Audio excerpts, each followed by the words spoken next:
afternoon, ladies and gentlemen. This is BC here coming to you with another episode of Oddcast, the podcast. And today I have the distinct and beautiful pleasure, the honor to sit here with Her Grace, Her Holiness Bhavana Shinde.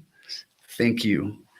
Thank you for having me on your podcast, Brian. It's an honor. It's a pleasure. I'm super excited because this ties in perfectly with what we're trying to do in A World Empowered and the youth program that we're trying to create to address addiction, suicide, violence, all these challenges that we're facing today. And it's really going to be a pleasure to get your experience and your wisdom and your grace to share these ideas of enlightenment and the power of meditation and cultivating a spiritual practice and what that can do. So thank you for taking the time. Yeah, gratitude for the opportunity. Would you please start by telling our audience a little bit about where you grew up and what life was like for you? Mm-hmm. Yes, I grew up in Mumbai, that is also known as Bombay to some people, in India. I was there till the age of 23, after which I moved to the United States. I came to Miami.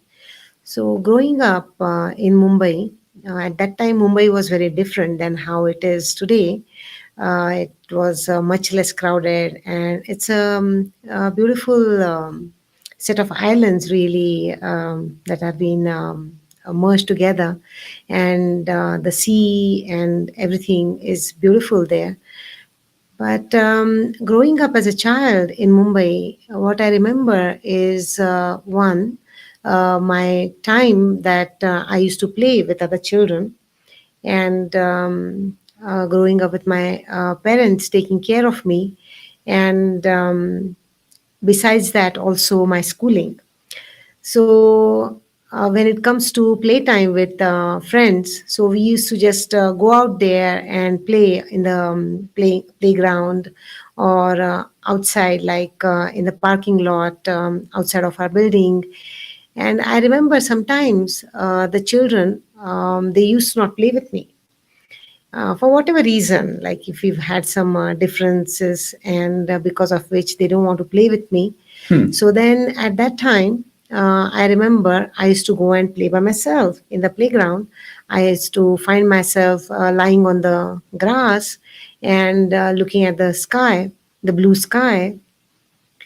At that time, as I used to do that, or I used to sit under a tree, I found that all those moments, whether I was playing with the other children or whether I was by myself, regaling myself in nature, I found myself always in bliss. And by bliss, what I mean is not happiness, but something beyond that, beyond happiness and unhappiness. I found myself always experiencing this state of extreme joy inside.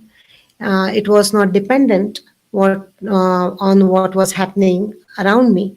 So even if the children didn't want to play with me and I wanted to play, then I found myself playing with nature, playing with the wind, and looking at the blue sky, or lying on the green grass, or sitting under the tree in the shade. It would all bring me the same amount of joy as when I would be busy playing with children. And that held true whether I was with my parents at home. And my parents were very nice. They took care of me the best they could.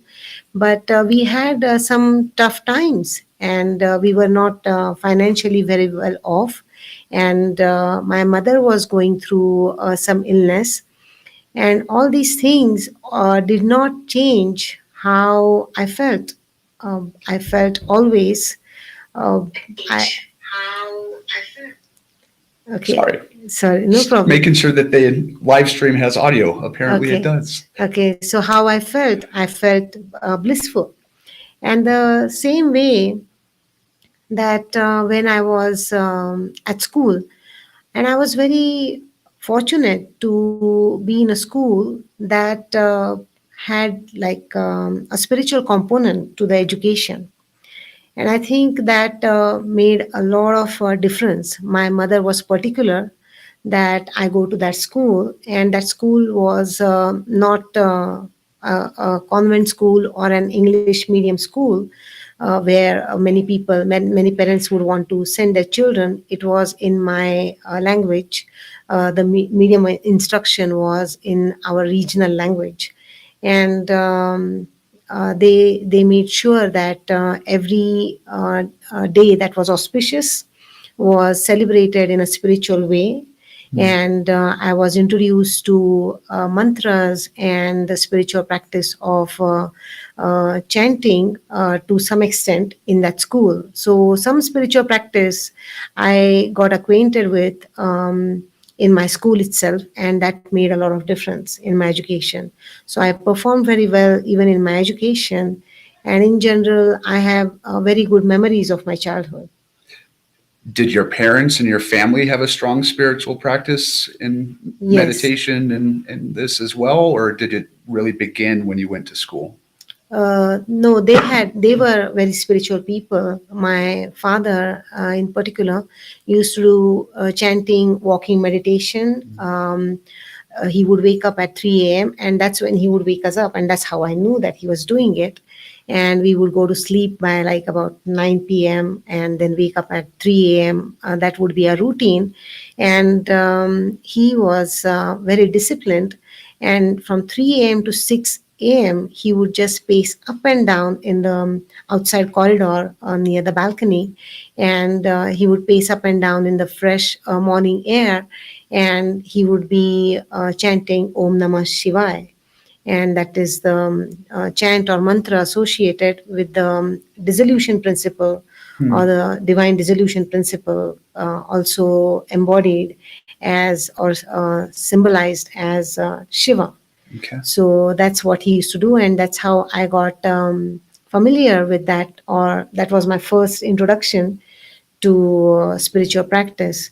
And Mostly through watching, through or did they watching. actually teach you this And as well? he would tell me to do chanting myself, but at that time, growing up, I was not paying so much attention to that. And especially as I got into my teens, a lot changed for me.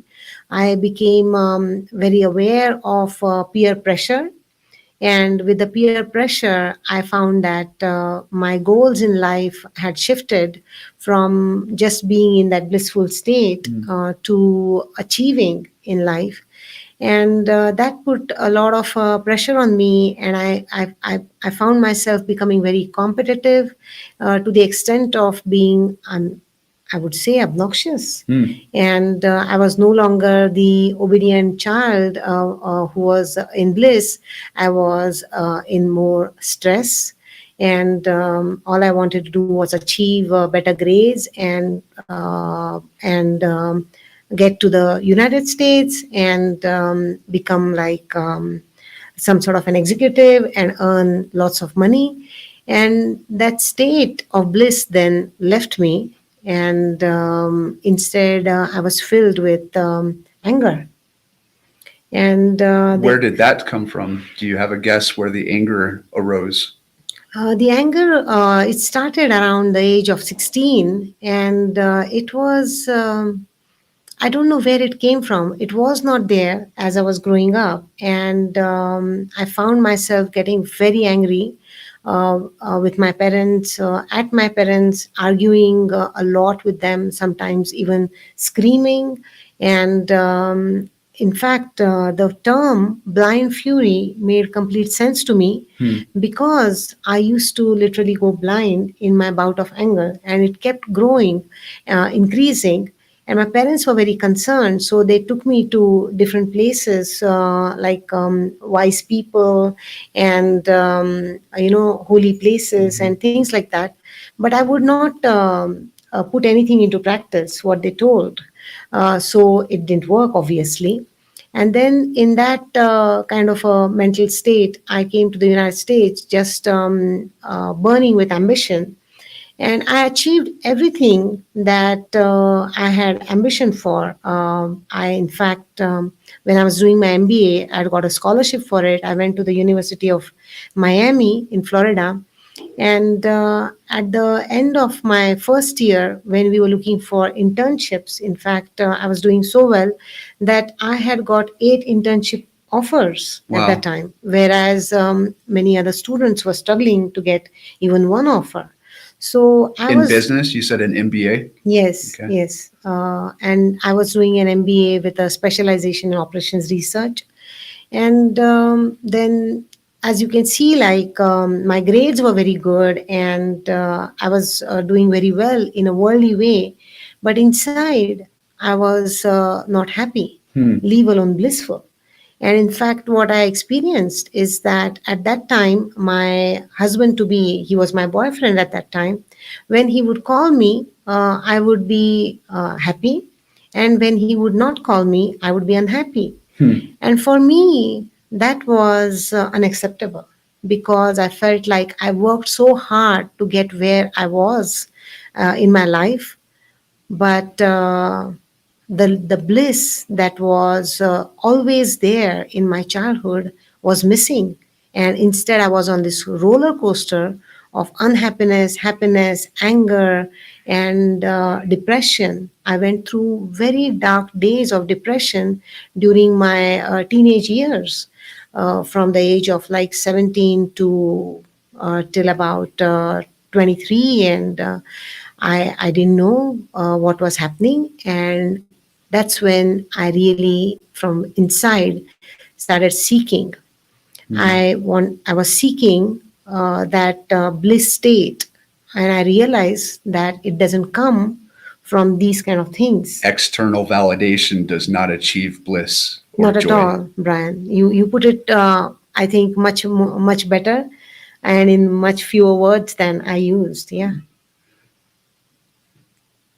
Do you know where that striving and grasping for achievement and validation began? Because we, I think, have an epidemic, particularly in this country, of that. And when I'm speaking to addiction nonprofits or suicide prevention functions, I talk about the INGE disease, the I'm not good enough disease. And we get infected with this idea that no matter what we do, no matter how hard we try to achieve, it's never going to be good enough. And I'm curious, because that happened to you while you were still in Mumbai.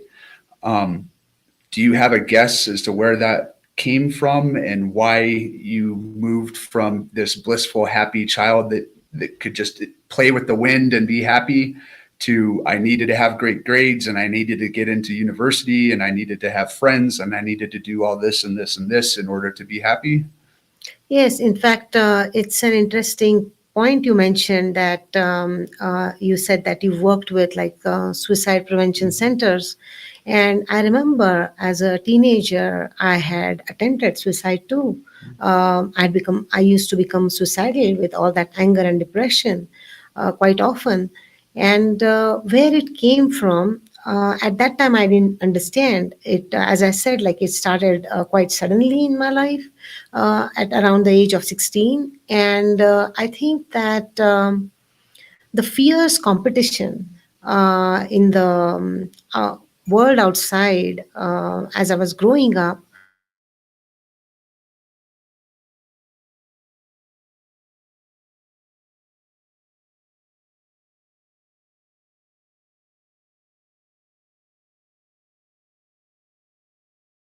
either that everyone wanted the same thing, which is something like, as you called it, external validation, and the everybody was burning with, I think, materialistic ambition, and I think that rubbed off on me, and that didn't help me.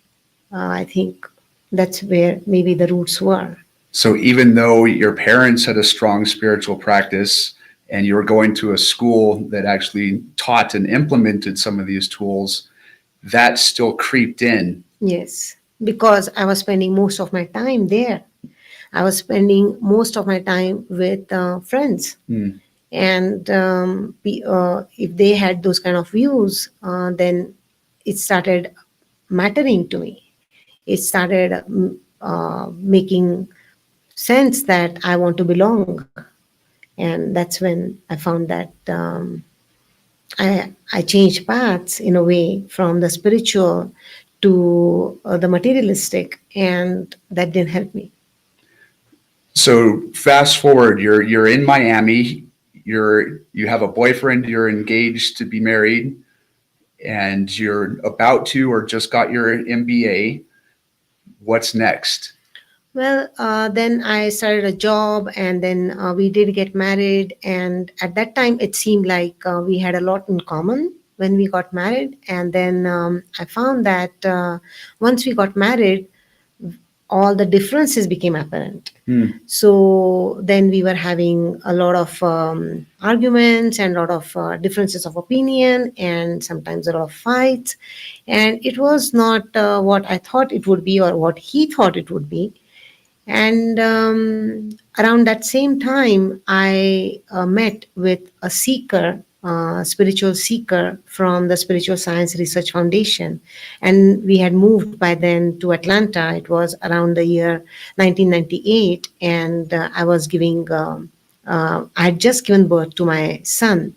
And she was a nurse there. And she was going for her lunch. It was lunchtime, and they just asked her, "Would you like to do some blood work, like blood tests, for this lady's child, or do you want to go for lunch?" They asked her, and she looked at my name, and when she saw my name, she somehow felt that this person has spiritual potential. And then she came into the Just room. got chills. Yes, to draw the blood from the baby. Like And when the she saw hairs on my that, neck stood up. yeah, and when she saw my son, and she didn't tell me this until many years later, but when she saw the baby, that was the baby she had seen in a dream a few days ago. So then she started just telling me about spiritual practice, about the chanting meditation, that you meditate on a mantra or a chant, like a divine name, basically. And at that time, whatever she said made a lot of sense to me. Not that I implemented it, but it made a lot of sense to me. And so I think it got stored in some part of my mind as something that makes sense. But I didn't pay much attention to it in the sense of actually implementing it until a few months later. She had called me to her spiritual meeting, and then I was so focused on my life at that time with my husband that, And being a new mom. yes, and being a new mom, that I didn't pay attention to doing spiritual practice. But then after I think 3 months or so, when I was reading a book on a great saint from India, Ramakrishna Paramhamsa. And when I was reading the book, it was showing his yearning to experience the divine. And at that time, I felt like, oh, how much he's yearning to experience the divine, and I want to experience that bliss that I used to always experience. And what am I doing for it? So that moment, a determination came into my mind that I want to do whatever it takes to experience that bliss state again. And so I started going to her spiritual meetings, and my search ended, and my spiritual journey began. That was in the year 1999. There's a saying, when the student is ready, the teacher will appear. Yes. It sounds like a divine representation of that. It's a perfect illustration of that saying. Yeah, when I first started speaking, I was really attached to the outcome, whether I was talking about suicide, addiction, dream achieving, you name it. I was really attached to having a conversation, planting a seed, watering it, watching it germinate, sprout, and bear fruit, all in a 20-minute conversation. And eventually I realized that the best I could do is plant a seed or water it, and what they do with it is up to them. And it sounds like, the first time you met her, she knew that you were something special and that you were the person that she needed to speak with. that you had divine potential, and she planted that seed or watered one that had been dormant for a while. And then when the time was right, you found that book. What happened in 1999 then when? Yeah. So at that time, I didn't know anything about spirituality. I that was not what my understanding was of spirituality. I thought it's like people who wear like white clothes and sit and like doing om like that. That was my understanding of spirituality, and I didn't know what it was. But at that time, all I wanted was to overcome my anger. It's a And pretty good place to start. yes, and she gave me self hypnotherapy session. Like she formulated a self hypnotherapy session for me called autosuggestion. Hmm. And that autosuggestion went like whenever I'm quiet, or uh, no, it was another autosuggestion. The one for anger was whenever I start to get angry, I will become aware of it. I will realize that this battle is not worth fighting. Hmm. So I will calm down and chant. This was my first autosuggestion. And along with that, I was doing the spiritual practice of meditating on the divine name or the chant. I don't like to use the word chant as much because it has so many religious and negative connotations. But what I'm referring to by that is really a divine name. And it can be different as per a different religion, or even if you don't have a religious affiliation, there can be a divine name that you can always repeat mentally and meditate on. So that was my auto suggestion, and I was repeating that auto suggestion in a self hypnotherapy session. In that, I would put myself in a state of relaxation for a couple of minutes, and then I would mentally repeat that memorized auto suggestion, because of which I still remember it to this day. And I would mentally repeat it 5 times, and then I would offer gratitude that I could do this session. And I was doing it like maybe 3 to 4 times a day. Hmm. I was prescribed to do it like 3 to 5 times. I was doing like 3 to 4 times. Okay. And after a few weeks, what happened is that out of anger, I was about to bang the door on my husband, right? And at that time, the words of the autosuggestion just flowed into my mind. And for the first time in my life, I had awareness that I am getting angry as I was getting angry. Until that point, people used to say that you should count from 1 to 10, you should remain calm, you should consider others, you should be gentle, all that good advice which I wanted to follow and never could, because when I would be getting angry, I would not remember any of it, and I would realize it only after the fact. And by then, I would have already hurt my loved ones whom I didn't want to love. I didn't want to get angry at, and I would regret having gotten angry at. So, this is the first time that I was getting aware that now you're Bhavna, you are getting angry As it was happening as it was happening. versus the reactive reflex type of thing where Yes. somebody would say or do something and it's immediate. Yes.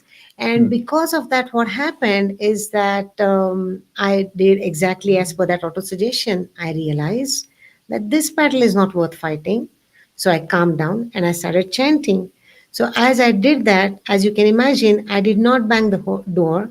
And instead, I let go of the door handle, but I got a handle on my anger Hmm. for the first time in my life. So I would say that was the most significant transformative experience in my life. After which, I continued doing that for a few more months, those sessions, and I continued doing the spiritual practice of meditating on the divine name. And I found that after a few months, my anger levels had gone down to below average, never to return. Hmm. So, as you can imagine, I continued my spiritual journey with the Spiritual Science Research Foundation. And as my gratitude for what they have done for me, what the spiritual practice has done for me, I appear on such podcasts or take the opportunities when they are given to me to share about it with others. You speak all over the world. the first time we met, you were actually in Davos, just returned from Davos, Switzerland, when you and how many people were there meditating, trying to protect the world from the World Economic Forum and all their malicious intent. So it's really an honor and how you've dedicated yourself to giving back and teaching this and paying it forward. How does one achieve holiness? Where did you go from wanting to slam the door handle to realizing that you had control over your own emotions and that you didn't have to react, that you had some empowered realization to actually being Her Holiness? So, Brian, I would just like to clarify what happened. Like in Davos, like I was invited along with my fellow seekers or another saint from SSRF and a seeker at the House of Balance, which is a non-profit initiative that they have taken at the World Economic Forum to help restore balance, actually, for people who are, making a lot of strides in society and how they can achieve that balance. So that's a different story.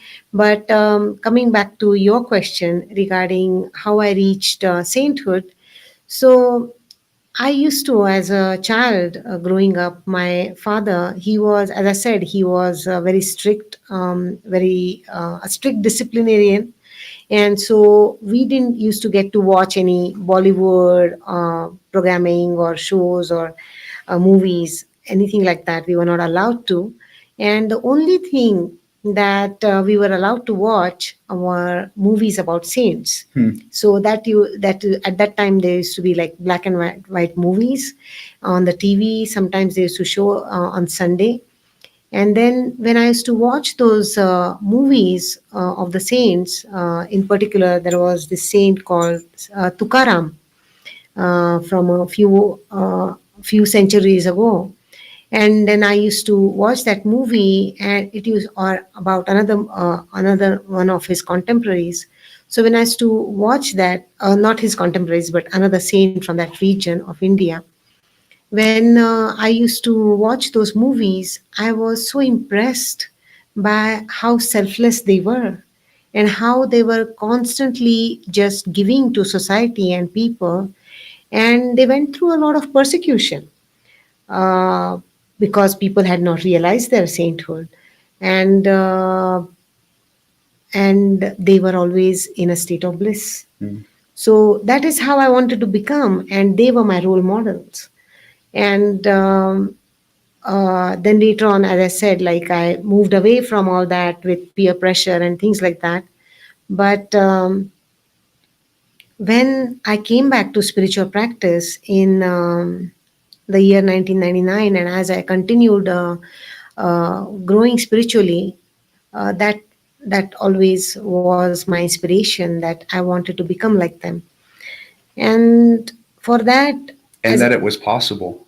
yes, it was very much possible because I had seen those changes in myself. And at the Spiritual Science Research Foundation, that was one thing I learned, that saints are not necessarily born saints, that every saint can have a past and every sinner can have a future.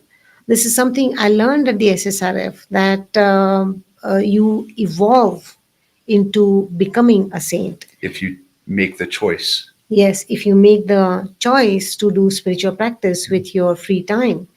So I learned to save my time as much as possible instead of trying to save money. So I would use my money so that it would, whatever money I was earning through my job and like that, to set up my life in such a way that it would free me up to do as much spiritual practice as I could.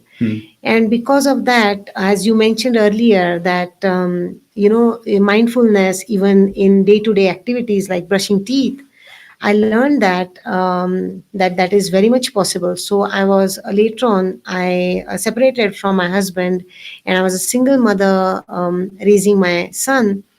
At that time, I was working as a means of our livelihood, and even in that busy time, I found myself doing chanting meditation for several hours a day, because I could do it during activities, physical activities like brushing my teeth, instead of like entertaining just random thoughts.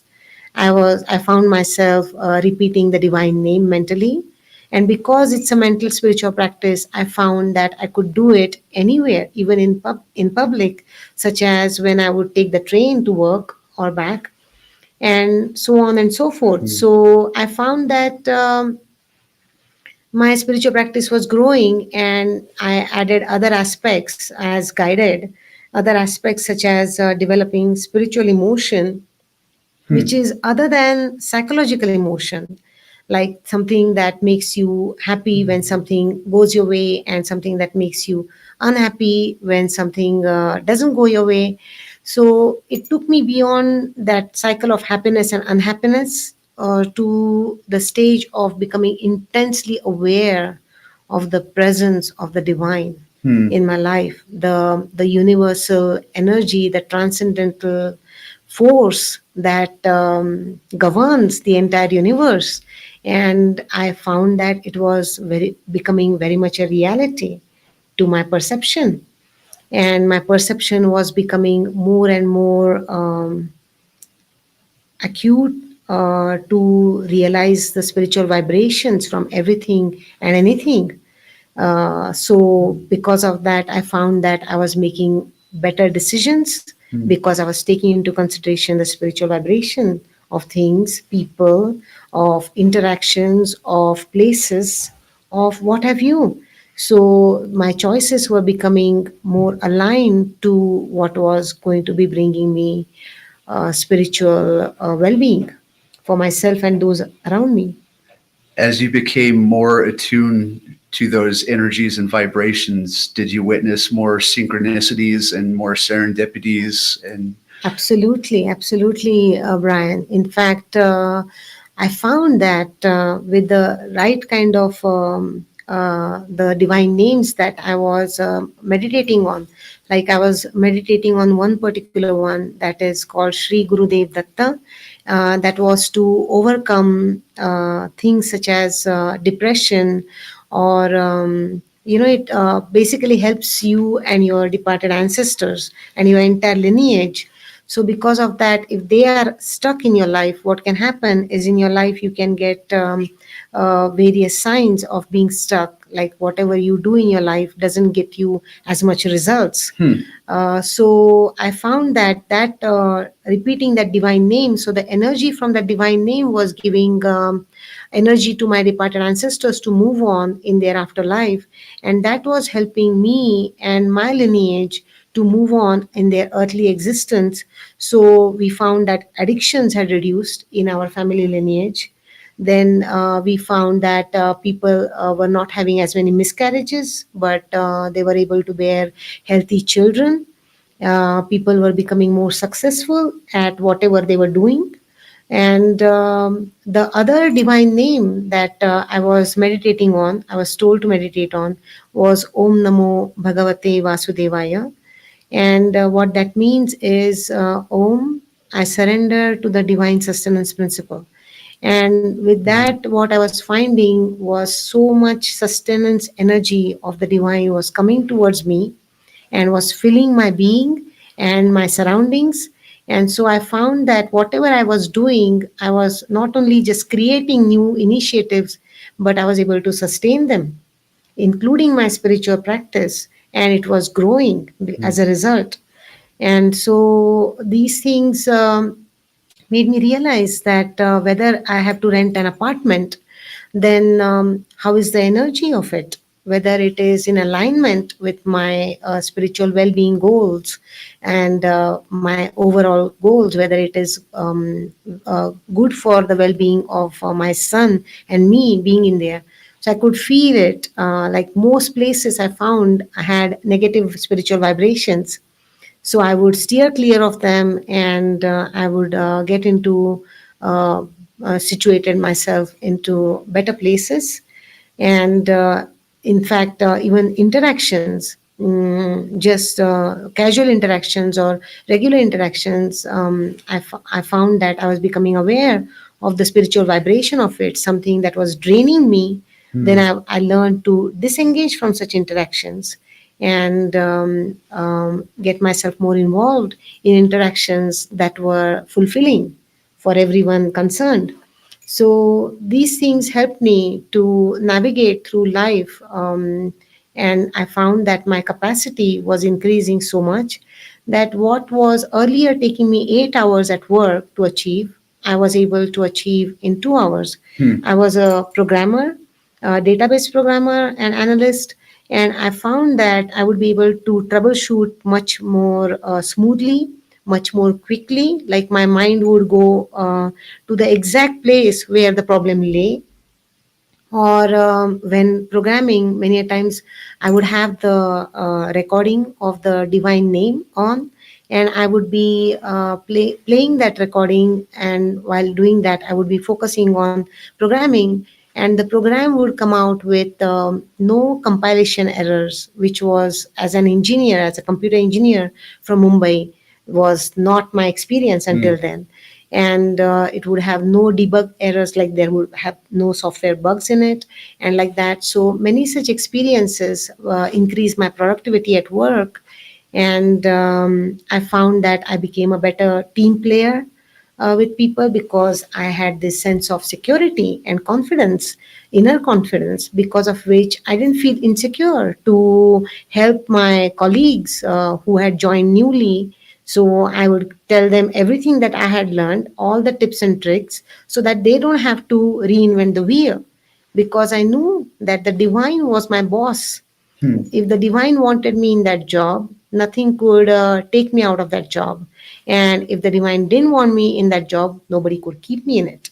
So, with that confidence, I realized that my life is not sustained by money, it is sustained by my breath, on which I have no control. So, the one who controls my breath is the one that I dedicated my life for. And I found that it helped me understand the fairness of everything in life, the beauty of everything in life. And as a result of going through many hardships in my life, I found that I had more empathy for everyone instead of judgment for what they're going through. And I would be willing to bet that when you proposed ideas or working within a team or offered these suggestions, because they weren't coming from a place of ego, they were coming from a place of truth and a higher calling, that it was universally met with acceptance and appreciation.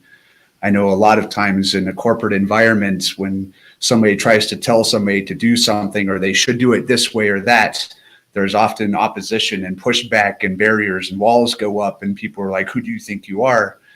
But when you were speaking from truth, because it wasn't coming from a place of lack, fear, loss, or ego, that was probably more well accepted. Absolutely. In fact, what I found is that because of my attitude of being a team player, working with others, I found that many a times the divine may help me through others. So not only is was my focus on getting my suggestion accepted, but my focus shifted to learning from others. So, what others were saying, I found myself being more in acceptance and more eager to learn from what they are saying. And so, I found that I was accepting others' viewpoints much more. And that made for a very good work environment. Hmm. It made for mutual respect, and I found that I was always experiencing the joy of learning, because I, at the Spiritual Science Research Foundation, one of the saints, what he said once to us is that the divine puts you in touch with the people whose qualities you lack. Hmm.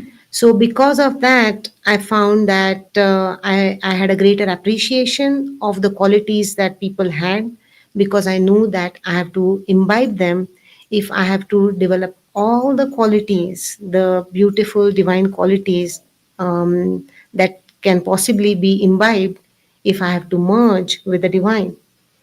See, it's like in 2015, I reached sainthood in that my spiritual master, His Holiness Dr. Jayant Athavale, who is the source of inspiration of the Spiritual Science Research Foundation, also the founder of the Maharishi University of Spirituality based in Goa, that he announced, or at the Spiritual Science Research Foundation, it was announced that I had reached sainthood in a ceremony where they felicitated me as a saint. And it was a spiritual ceremony. And what I found, like,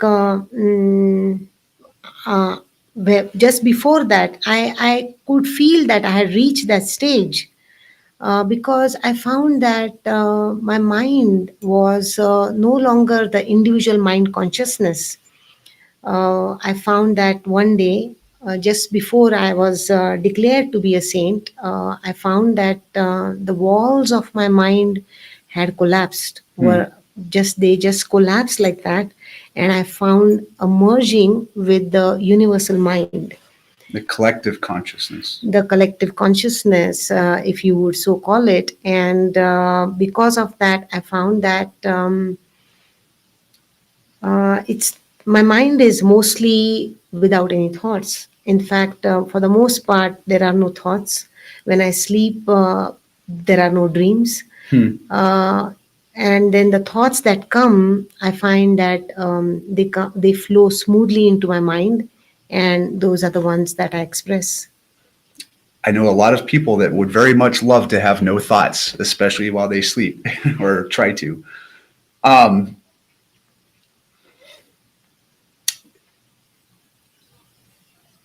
In Buddhism, they talk about dependent origination and how each of us needs all of us in order to exist. How do you feel that plays into what's happening in society today, in that we find it very difficult to accept other people's opinions or viewpoints on virtually anything these days? Yes. Actually, you have earlier also mentioned an important point, Brian, and what you mentioned may also give an insight into what you have just asked. And what you mentioned was ego. And see, the mostly by ego, we understand that it is pride or arrogance or authoritativeness, but those are just some facets of ego. In the spiritual sense, the ego is the sense of separation from the divine that exists in each of us, and as a result, the sense of separation from others, because it is a sense of separation from our true self and a sense of separation from the true self in others. So ego is also when you feel alone, rather you feel isolated or lonely. That is also as a result of ego. Even it is not just when you feel proud or when you feel superior.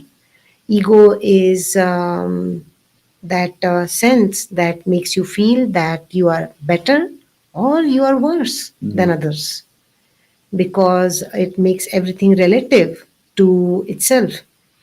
So, for example, with this sense of separation, we then compete instead of coexist. We don't work together with others.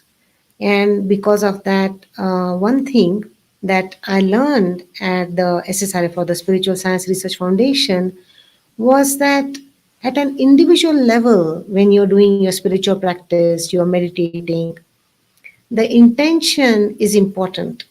With what intention you do whatever you do, whether you perform something, what intention you keep, or when you, but when you interact with others, that is at a collective level, the impact that you have on others is more important than your intention.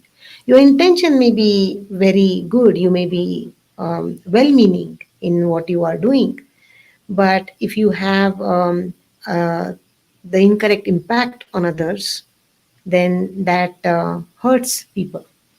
So, for example, if I tell about meditation to somebody who's not interested in it, the impact is that they would get bored.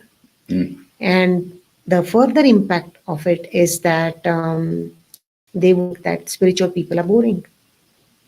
So I have to pay attention to my impact when it comes to interacting with others, not just my intention. Oh, I didn't mean it like this. That has not much value when it comes to, in comparison to the impact that you are having on others. So, like, I didn't mean to get angry, but I got angry at you. It has very less meaning because I have hurt you. Yeah, by that point, it's too late. Yes. It's already made the impact. It's already had the catastrophic results. Yes. So the intention after the fact is unhelpful. Right. Okay. So the concept that you have mentioned from Buddhism, I think, may be referring to this aspect. I'm talking about it at a practical level, but that we all are connected because we all have the divine in us. And it is not just our physical body that we have the subtle existence, which is our mind, our intellect. The mind is the seat of our thoughts and emotions, intellect, which is our seat of reasoning or decision making, the ego, which is the sense of separation from the divine and others, that makes us not being able to get along with people, and the soul, the divine component in all of us. So if we realize that, pay attention to others' intention and pay attention to our impact, we will be able to work well with others. The combination of those two takes us where we want to go. Yes. What does meditation do to help facilitate that trajectory? So, Because you had mentioned chanting and your intention. What specifically does meditation do to help a person feel that connection, that connectivity, and a sense of the greater whole? so for example, Brian, like when we first met, we connected not just on Google Meet or on the software that we were using to connect, to speak, but we connected to the extent that we understood each other. And why did that happen? And this is what I'm experiencing more and more, that God is putting me in touch with beautiful people like yourself more and more, as I find that the vibration is becoming more and more clear to me. The thing that resonates with that vibration is what I'm being put in touch with. So your to answer your question, how meditation helps, see, when you meditate on a divine name, the energy associated, because actually the name is being repeated mentally to reach the state of meditation. See, meditation is not just the act of meditation where you try to still your body and sit in one place and try not to flinch, try not to fidget, and like that, and you're trying to focus on something, on your breath or whatever. That is not meditation. That is only an attempt at meditation. Meditation begins when your mind ceases to function. That is when you have no thoughts in your mind. And to reach that stage, the spiritual practice of repeating the divine name helps, because it starts calming your mind with the spiritual energy associated with the divine name. And that spiritual energy, as it starts getting deposited in your subconscious mind, in deep inside your mind that you're not aware of even, that energy starts purifying your subconscious mind of the impressions that you do not desire, such as impressions of anger, insecurity, such as what you said, the disease that you mentioned, Not good enough. I'm not good enough. So that all of those impressions start getting erased with the divine positive energy of the divine name. And as they get erased, then your mind becomes more and more free of thoughts. And that's when you achieve meditation, and that is when you experience a meditative state. Yeah, so meditation isn't an activity, exercise, or action. It's a state of being. It is a state of being, yes.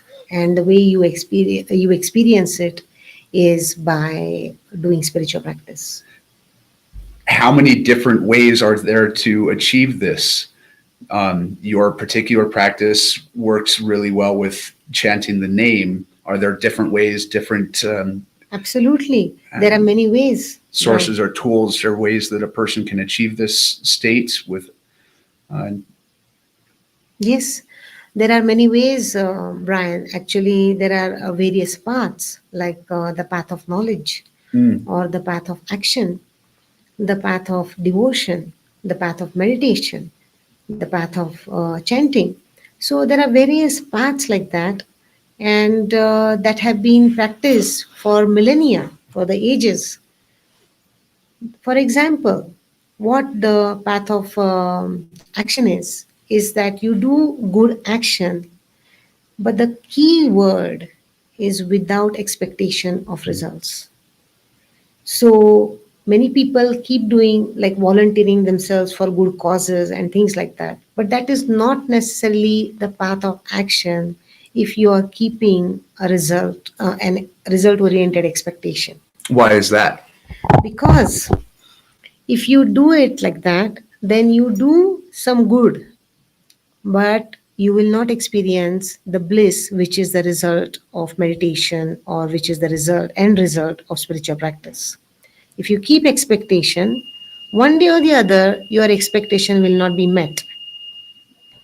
For example, you are telling young people about meditation, and they don't follow it.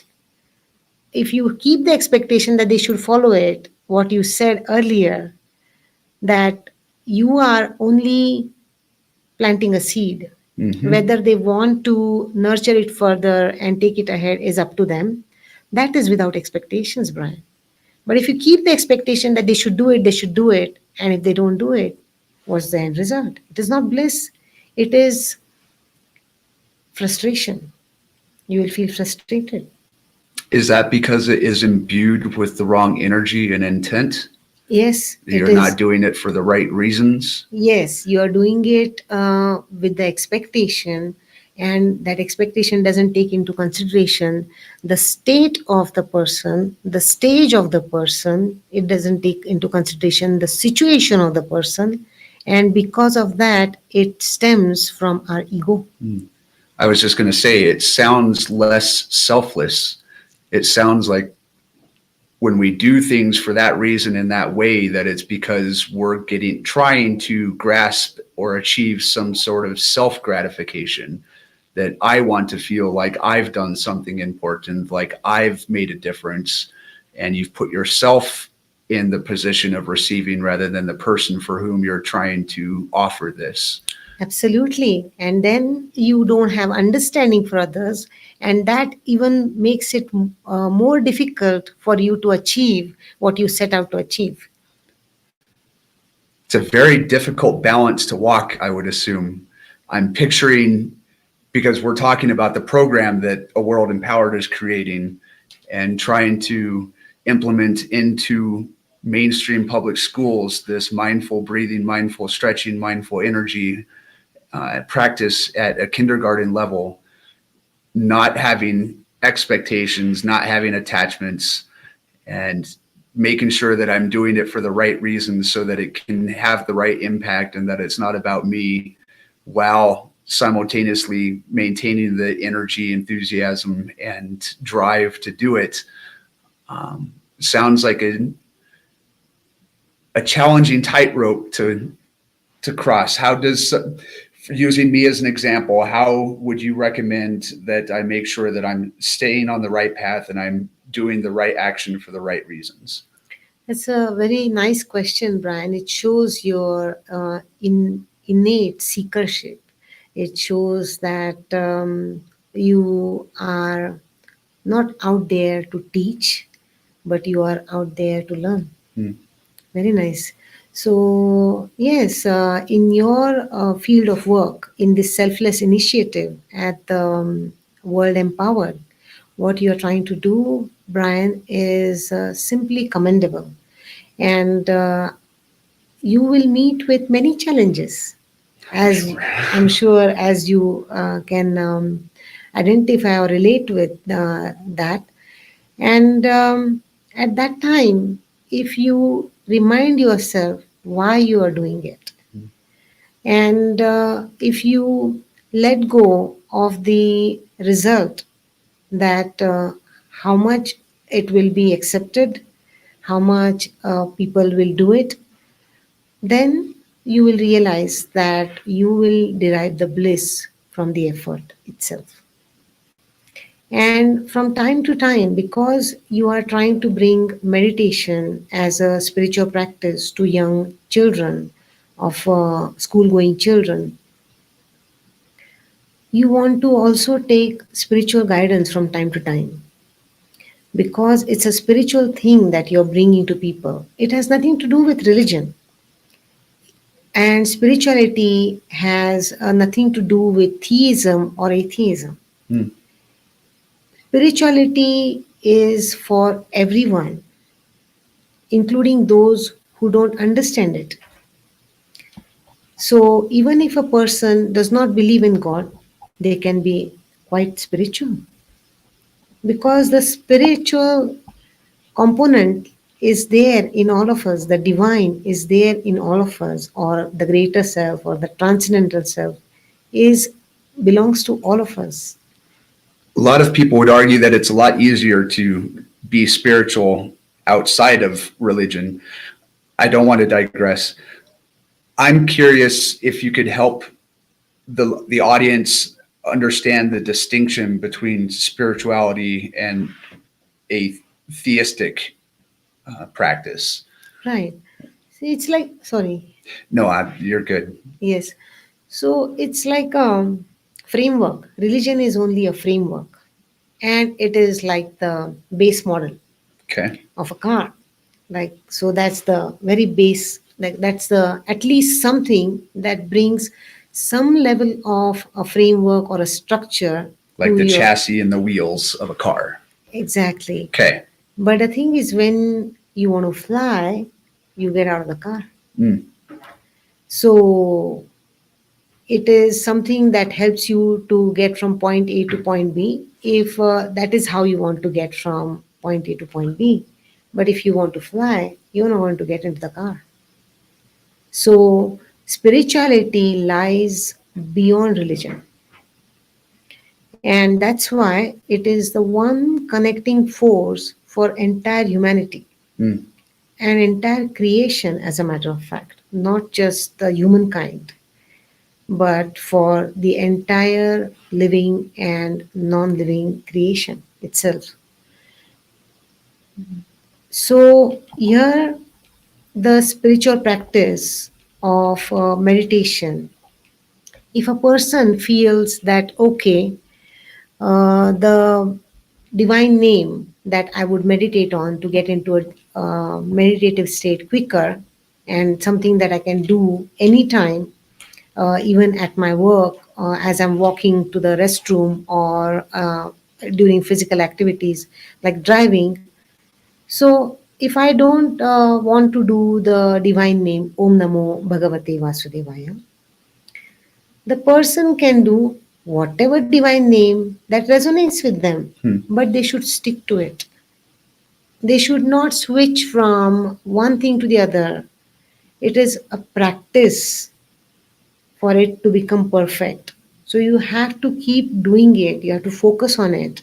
So you focus on the one name, either as per your religious affiliation, or if you don't have a religious affiliation, this universal name, Om Namo Bhagavate Vasudevaya. And if you don't even want to connect with any form of the divine, if you are atheistic in your belief, then focus on your breath. But that is a more advanced spiritual practice, focusing on the breath. It is easier said than done, but you can always focus on the breath. And for children, school going children, focusing on the breath can help them to relax first and to concentrate better and to overcome things such as attention deficit. And that can help them to experience meditative states because children, as a rule, have fewer impressions than adults do in their mind. So they have fewer thoughts than adults do, and because of that, they can go towards the meditative state faster, and they will perform much better in school, much better in their relationships with other children, with their school teachers, with their parents, and will lead much more successful, fulfilling lives in whatever they decide to do. Yeah, and I've read studies that say it's profoundly impactful for depression, suicidal ideation, increase in your cognitive working memory, all kinds of benefits just focusing on your breath and doing a daily practice of meditation, even as little as 5 minutes a day, has been really impactful and helpful for a wide variety of different things. That's why we're trying to implement this at a school level. You had mentioned that spirituality is the connection to all humanity. It's the one through line that integrates all things. I'm curious how you feel about what you see in society, because from my perspective, it seems like and feels like there's more division, there's more frustration and animosity, there's more derisiveness, and it seems like as a society we tend to be diverging at a faster and faster rate than I remember ever growing up feeling. What is your perspective on what you see in society and what we can or need to do about it? Mhm. So your perception is, I feel, very accurate, and I think that most people would agree with you because someone recently told me a joke. They said like CNN stands for the Constant country's, negative news. yeah, something like that, and it's so unfortunate that there is no news about somebody reaching sainthood, and instead we get all this news. But if you, before we started this podcast or this live stream, you were saying that if everybody meditated regularly, what a difference this world would see in all the interactions and how things would happen, including the top level decisions. Whoever has the power, if those people meditated, what a difference it would make. In fact, my spiritual master, His Holiness Dr. Jayant Athavale, he has said that there is not a single problem in the world that cannot be overcome with autosuggestions. Because, for example, what starts a war? Not the soldiers on the ground. They don't start a war. They don't go to battle just like that, or the Air Force or the Naval Force. It is a decision made by somebody.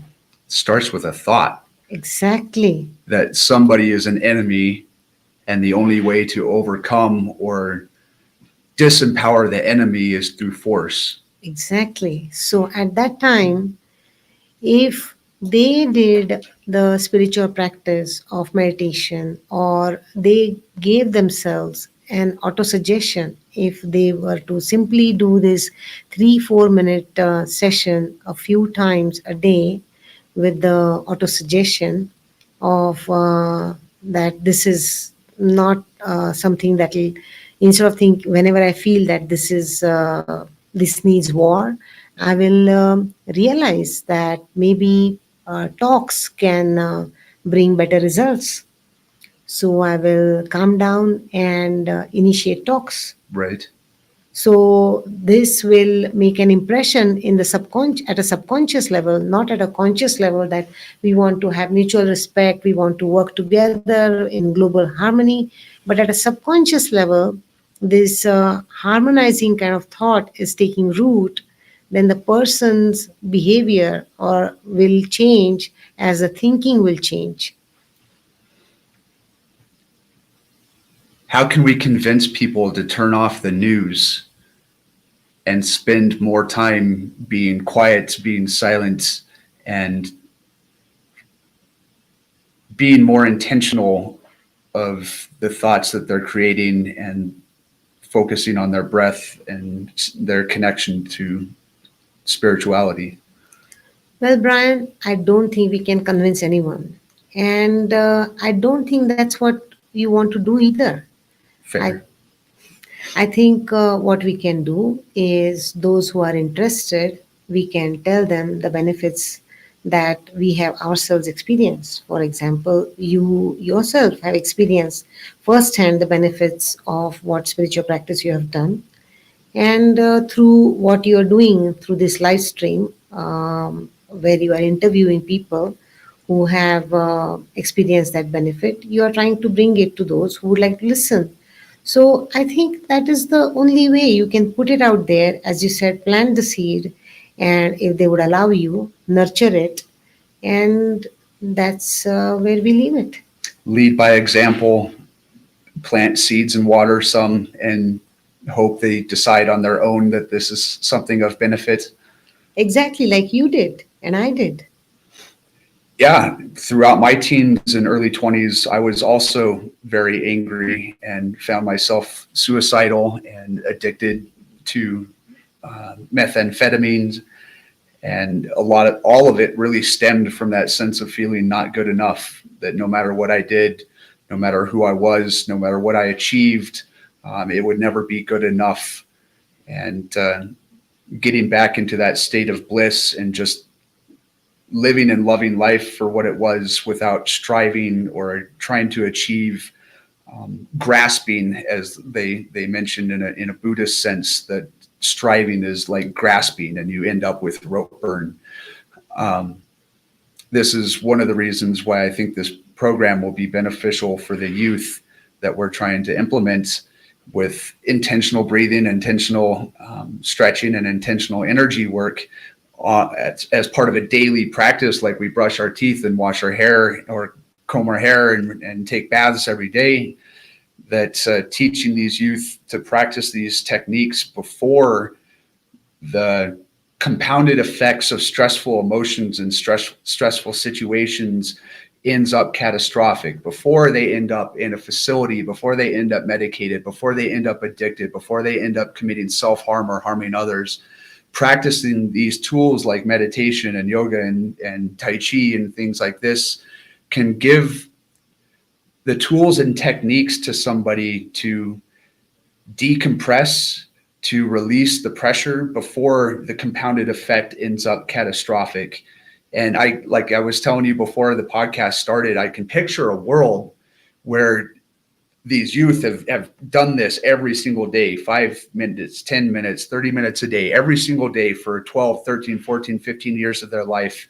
And sitting across the table from somebody that they disagree with, they'll at least be able to have the patience and compassion to have a productive conversation and just look at their person in the eye and say, I see you, I appreciate you, I understand your perspective, and I have deep gratitude for the vulnerability that it took for you to share. I don't necessarily agree with the techniques and the strategies that you have to try to solve these problems, but I think that we can have a productive conversation to help us arrive at a compromise that will be mutually beneficial versus arriving one by force and sheer will. I think that this program, implemented now, matriculated over 15 years, could have a positive impact on pretty much every struggle. As you mentioned earlier, there's no problem that cannot be solved through meditation or what did you say? Auto-suggestion. Auto-suggestion, yes. Yes.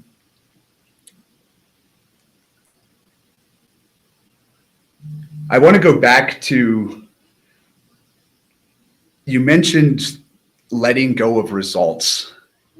And I want to touch back into that because it's personally relevant to me. Letting go of results, particularly around this program, is really hard because it feels paramount. It feels like such an urgent challenge that we face as humanity right now. And all somebody has to do is turn on Facebook or CNN or Fox or any publication anywhere and see how much struggle and animosity there is. It feels really imperative that we do something. Do you have a suggestion for me and any of our listeners on a beneficial mindset or technique to allow us to let go of attachment to outcome, to let go of striving for the results and just be in joy of the process? Mhm. Yes, that particular technique would be a auto suggestion or the self hypnotherapy session in which you give yourself an auto suggestion. So it will be specific to the particular expectation. So if you have any expectation where it is about some result, then we can do an auto suggestion like whenever I think about how many people are listening to this live stream or podcast, I will become aware of my expectation. Hmm. I will realize that those who have to get the benefit of it will listen to it. So I will calm down and focus on the breath, or I will come down and deposit, mentally repeat the divine name. So that can be one auto suggestion, or when you feel that you have shared about this with some school authorities and you are waiting for the response. And of course, you are hopeful that the response is positive. At that time, you can always give yourself auto suggestion that whenever I keep wondering if they will say yes to my proposal or they will approve my proposal, I will become aware of my expectation. I will realize that if these students are meant to get introduced to the type of meditation practice that I'm recommending, they will approve, otherwise, not. So I will calm down and let go And have faith. and have faith that those who are, means the faith will come through the earlier perspective. Yeah. That feels like a really beautiful and tranquil jumping off point. Do you have any advice or piece of wisdom in addition to what you've shared so far? Is there any last little bit of wisdom that you would like to offer our listeners? And I would like you to share how people can get in touch with you to continue their spiritual practice, or if they have any questions. Sure, Brian. The one thing, there are many things that I would like to share, which I have got an opportunity to share so far, is that make your efforts not at a conscious level, but at a subconscious level. Put your energy there because all the resolutions that we make, including the New Year's resolution, however well meaning, have only 10% weight compared to the 90% weight of the subconscious mind. So, if you would like to change your behavioral pattern, if you would like to change your experience of life, then make the change at the subconscious level. And if people who are listening to this live stream or watching this live stream would like to get in touch with me, they can go to our website and write on our live chat facility on our website. The website is www.ssrf.org. SSRF stands for Spiritual Science Research Foundation. Thank you so much. I truly appreciate you, your time, your insight, and your wisdom. Thank you so much, Brian, It's for been a pleasure. inviting me. Thank you. Thank you. Namaskar. And thank you, everybody. We'll chat soon.